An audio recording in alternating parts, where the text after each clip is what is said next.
Ever heard of the African kingdom that stared down fascism long before the rest of the world woke up?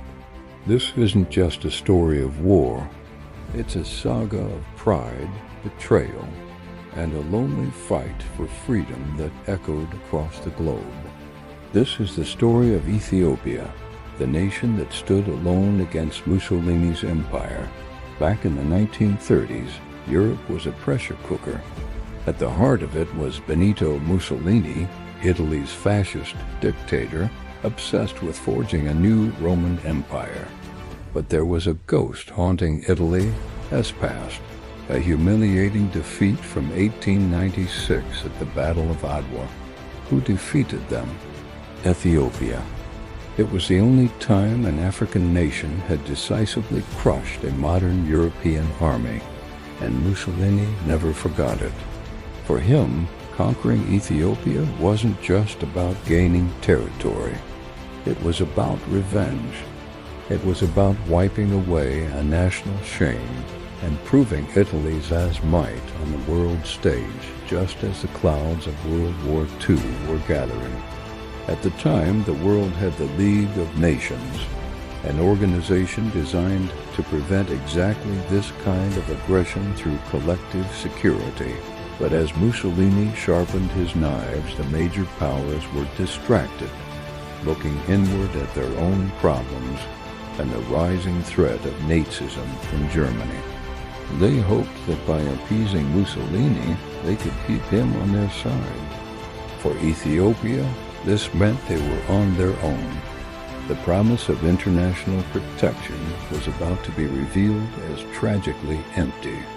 On October 3, 1935, the invasion began. Over 500,000 Italian soldiers, armed with tanks, modern artillery, and a powerful air force, stormed Ethiopia from two fronts, Eritrea in the north and Italian Somaliland in the east. It was a technologically superior force designed for a swift and brutal victory. Facing this machine was Ethiopia. Not a modern army, but a nation mobilized. Around 400,000 fighters answered the call, a mix of uniformed soldiers, farmers, and everyday citizens. Many carried old rifles, some only spears and shields. But what they lacked in technology, they made up for in spirit. They were fighting for their homes, their history, and their independence, led by their emperor, Haile Selassie.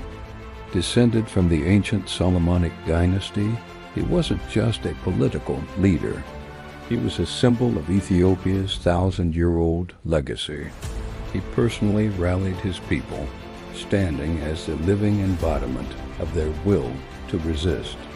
From the very beginning, the conflict was defined by this stark contrast: Italy's industrial might against Ethiopia's raw courage. The world watched, wondering if spirit alone could possibly stand against steel. But the Italian invasion wasn't just a conventional war. It was a campaign of terror, and a horrifying violation of international laws like the Geneva Protocol, which Italy itself had signed. Mussolini's forces unleashed chemical weapons. Italian planes flew over villages, fields, and even Red Cross hospitals, dropping canisters of mustard gas. This blistering agent didn't just kill soldiers.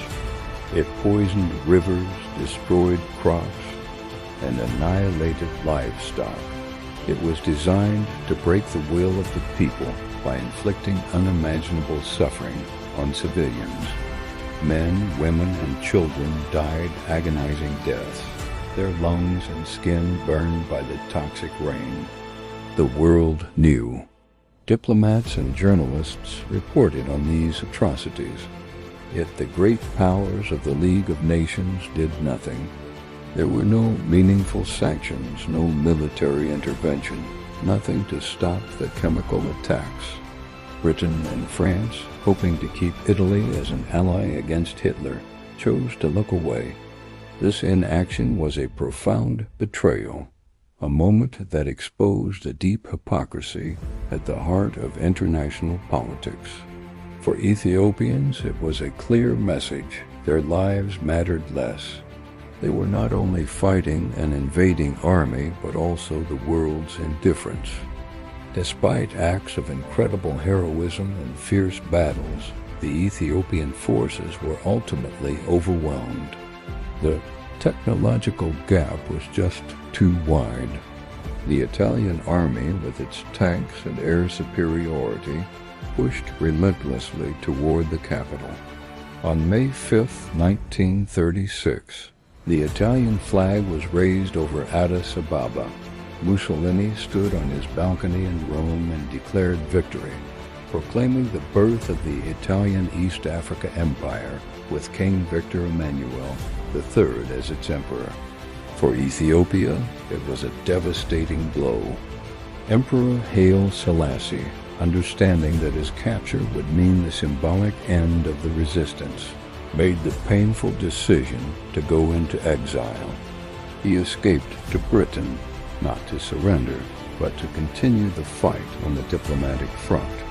He was determined to become the voice of the silenced people on the world stage, even as his nation fell under fascist occupation. A month later, in June 1936, Haile Selassie walked into the Assembly Hall of the League of Nations in Geneva. A small, dignified man, he stood before the representatives of the very powers that had abandoned his country. What followed was one of the most powerful and prophetic speeches of the 20th century. Speaking in his native Amharic, he laid bare the brutal reality of the invasion and the world's complicity. He described the terror of the chemical attacks and the suffering of his people. Then he delivered a chilling warning that would echo through history. Looking directly at the delegates, he said, "It is us today. It will be you tomorrow." He argued that by allowing fascism to triumph in Africa, they were inviting the same aggression into Europe. He warned them that their short-sighted appeasement would not bring peace, but a far greater war. He was dismissed by many at the time, but history would soon prove him terrifyingly correct. Just a few years later, the world was engulfed in World War II. His speech transformed him from a defeated monarch into a global symbol of resistance and a prophet of the coming storm. The invasion of Ethiopia sent shockwaves far beyond Africa. For black people around the world, Ethiopia had long been a symbol of pride, an ancient, independent African kingdom that had never been colonized. Its fall to a European fascist power was felt as a personal tragedy, but this tragedy also ignited a fire. Across the African diaspora, a powerful movement of solidarity emerged. Pan-African leaders like Marcus Garvey and W.E.B. Du Bois organized protests and fundraisers condemning Italy and the West's betrayal. In Harlem, London, and the Caribbean, black communities rallied behind Ethiopia's cause. In Jamaica, this solidarity took on a spiritual dimension. The Nascent Rastafari movement, which had long seen Africa as a promised land, viewed Emperor Haile Selassie, whose pre-coronation name was Rastafari Makonnen, as a divine figure, the living embodiment of African redemption. The war in Ethiopia was seen as a holy struggle. The passion was so intense that thousands of volunteers from the Americas and the Caribbean tried to travel to Ethiopia to join the fight, a powerful testament to the deep connection felt across the diaspora.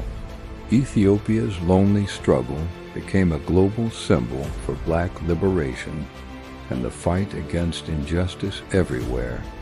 Even with the capital captured and the emperor in exile, the fight was far from over.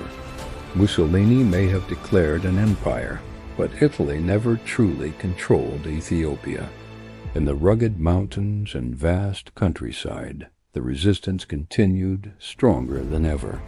These guerrilla fighters, known as the Arbegnuk or the Patriots, waged a relentless war against the occupiers for 5 long years. They sabotaged supply lines, ambushed Italian patrols, and kept the flame of Ethiopian independence burning. Led by heroes like Rasa Bey Aragai, they made vast regions of the country ungovernable for the Italians. Then World War II erupted. Italy's alliance with Nazi Germany made them an enemy of the Allied powers. Suddenly, Ethiopia's fight was no longer a lonely one. The British, fighting Italy in North Africa, saw the Arbegnuk as crucial allies. They began supplying the Patriots with weapons, training, and support. British and Commonwealth forces, alongside the Ethiopian Patriots, launched a campaign to liberate the country. On May 5, 1941, exactly 5 years to the day after the Italians took his capital, Emperor Haile Selassie made his triumphant return to Addis Ababa, reclaiming his throne and restoring his nation's sovereignty. The Italo-Ethiopian War was more than just a chapter in the lead-up to World War II. It was a defining moment with a lasting legacy. It mercilessly exposed the moral bankruptcy of the League of Nations and the hypocrisy of Western powers who preached peace while enabling aggression. But more importantly, it was a powerful testament to Africa's capacity for organized, modern resistance. Ethiopia's struggle proved that the fight for freedom was not just a European concern, but a global one. It stands as one of history's first anti-fascist wars, a fight that began years before the invasion of Poland. For decades to come, Ethiopia would serve as a beacon of hope for independence movements across Africa and the world. It was a reminder that even when faced with overwhelming odds, and even when abandoned by the world, the will to be free can endure and ultimately triumph. Thank you so much for watching. If you found this story as powerful as I did, please hit that like button, subscribe for more hidden histories, and share your thoughts in the comments below. We'll see you in the next one.